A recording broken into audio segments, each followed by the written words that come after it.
What up, Northview students? We are back. It's week 4 of Real O.T. for our summer series. I'm Rod, this is Ryan, and it might be week 4, but it's also like 4th of July time. I don't know about you guys. Great holiday. It is. I love it. It's very patriotic, right?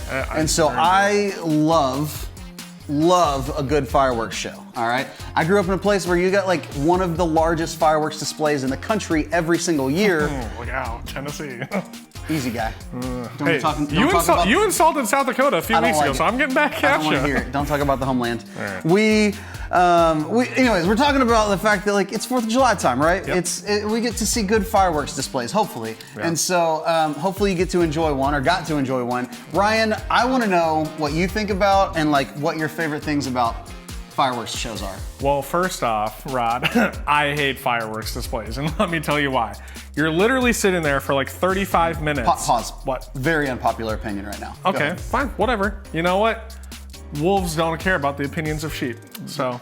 That doesn't make sense. It doesn't make sense at all. But fireworks displays, they're terrible. You're sitting there for like 35 minutes watching the same thing happen over and over and over again. Also, pause. If you're only there 35 minutes, it's not a good show. So it's not a good show in the first place. Continue. Well, not all of us live in Tennessee, Rod. Okay, so easy guy. Second off, mosquitoes. Have you ever heard of them? West Nile virus. They are everywhere. How many times have you gotten West Nile virus from mosquitoes? 0. Okay, but so mosquitoes. Hundreds of thousands of people suffer every year. Okay.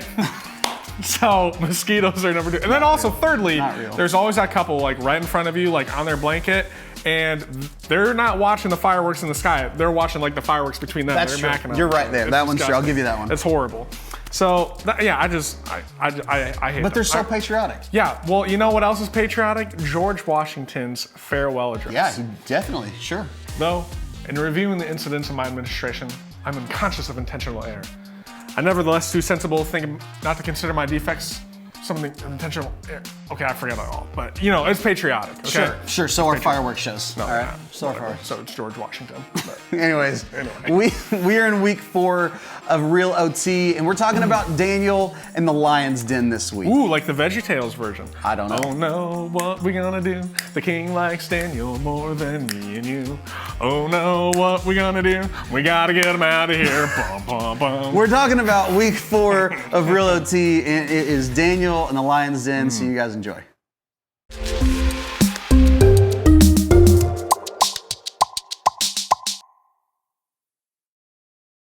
Today, we're diving into the book of Daniel, this time a story from chapter 6. And it starts when the king, Darius, chose 120 different leaders to rule over his kingdom.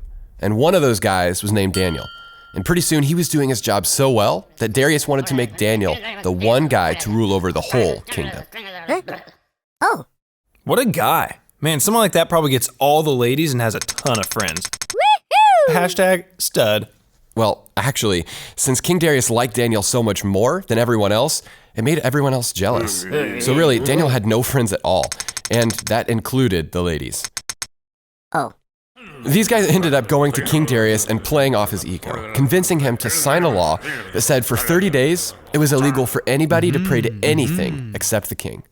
Well, Daniel is a pickle now, am I right? Oh, you mean he's in a pickle, a tight spot because... Nope. He's a real pickle now, sitting in a jar, all that pickle juice just floating around. Wait, why'd you stop telling the story? What do you do about it? Pickle juice? What are you... Okay.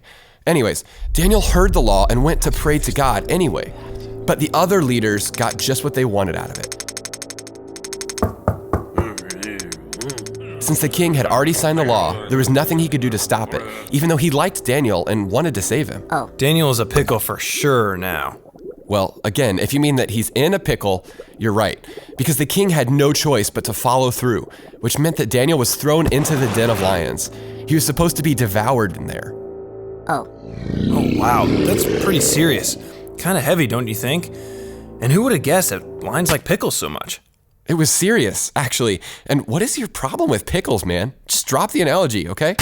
Well, we are just getting to the good part of the story here, because the king told Daniel he was hoping that Daniel's God would be able to save him from the lions, and then he locked him in there for an entire night. Doesn't seem like a very fun night. Just between us, a pickle is Nope, not starting that again. Here's the thing though, when the king returned in the morning, Daniel was just fine. Daniel had proved that his God was the real God.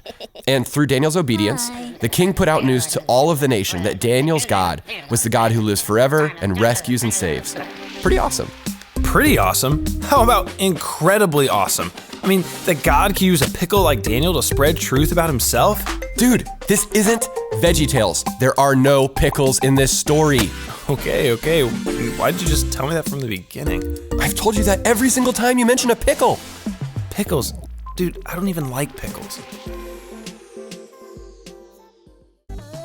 Guys, that was just a very short version of the story of Daniel and the lion's den. The story of how one man's obedience influenced an entire nation. We should be people like Daniel, people who are ready and willing to influence those around us, our friends, our family, those that we meet on a daily basis. So go to Daniel chapter 6, read the rest of that story, know it, understand it, see how Daniel acted and behaved and how he was obedient. That's it for this week. We'll see you next week for week 5 of the Real O.T.